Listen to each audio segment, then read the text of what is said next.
I read a book where the word orchid happened too many times, and it was a book about the erasure of a tribe.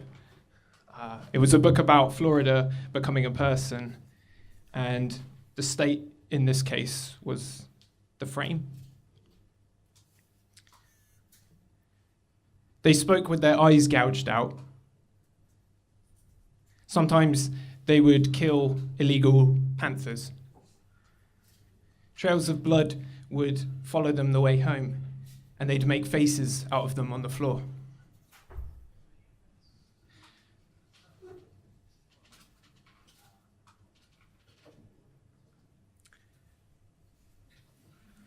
I think about God too much, which is annoying because I don't believe in him.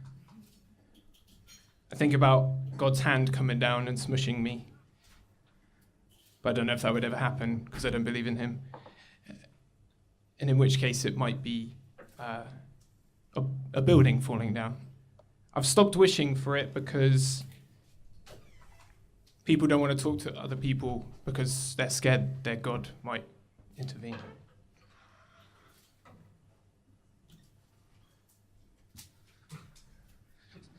Sometimes the blood follows other people home, stretches over the room, they turn it into telephone wires. Speakers aren't always up for having a conversation. They'll wrap their conversation around other people situated on chairs. Conversations sometimes are like line fishing. Empty fish faces opening their arms. Since when do fish have arms? I don't know.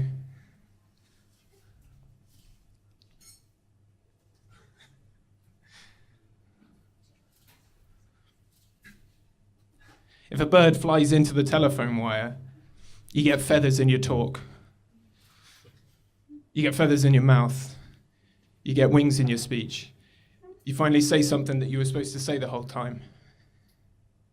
Everyone right now in your head say something you were supposed to say the whole time to someone who you've never had a conversation with. Throw it back. When a conversation slackens, people wonder if you'll ever be able to pick it up ever again. Knowing you might never be able to catch means the frame will be empty, means we're all wondering about what the scissors might do. We're not. Sometimes the telephone wire gets too close to your neck. Sometimes a conversation comes out of your neck instead of your mouth. Sometimes your mouth comes out of your head instead of your conversation. Long shots are never worth it. We need some more trapeze in here. We need more tightrope walkers.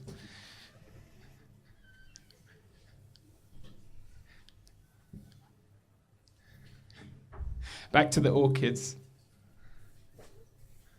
Unraveling out.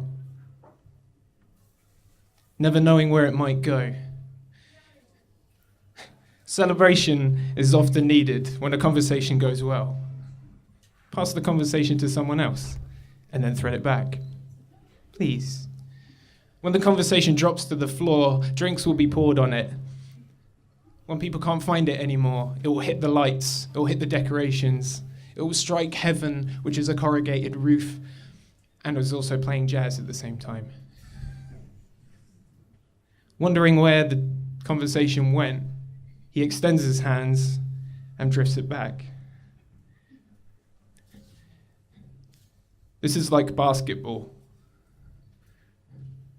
only way more self-involved. This is like learning to lasso for the first time. Only now we have no idea how we're going to get untangled from this all.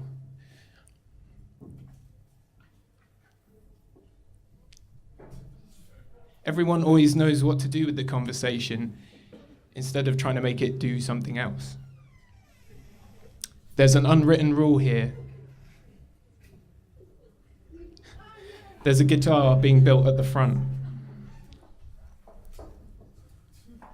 It's tempting to play. A triangle forms in the middle. We would dress it up like a lake that would be found in Florida, that would be found in a person. This is a conversation being turned into a person or people, not just loose talk, not just crossed red blood conversation. This is juice tourism. This is neatly threaded, wondering who the hell is going to be next. This will make a mattress at some point. This will be an orgy at some point. This will be a pillow. This will be a blanket. It'll be a cage.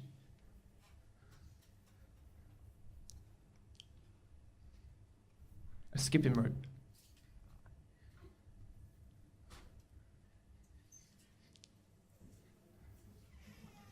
It's a physical representation of not knowing anyone in the room.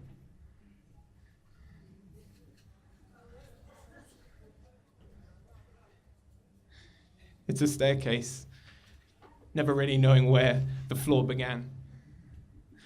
The floor scratches her forehead.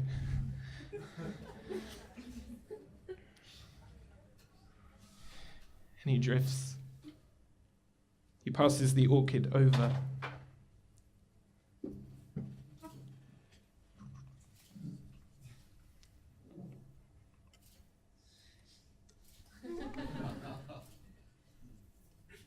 I've become the orchid.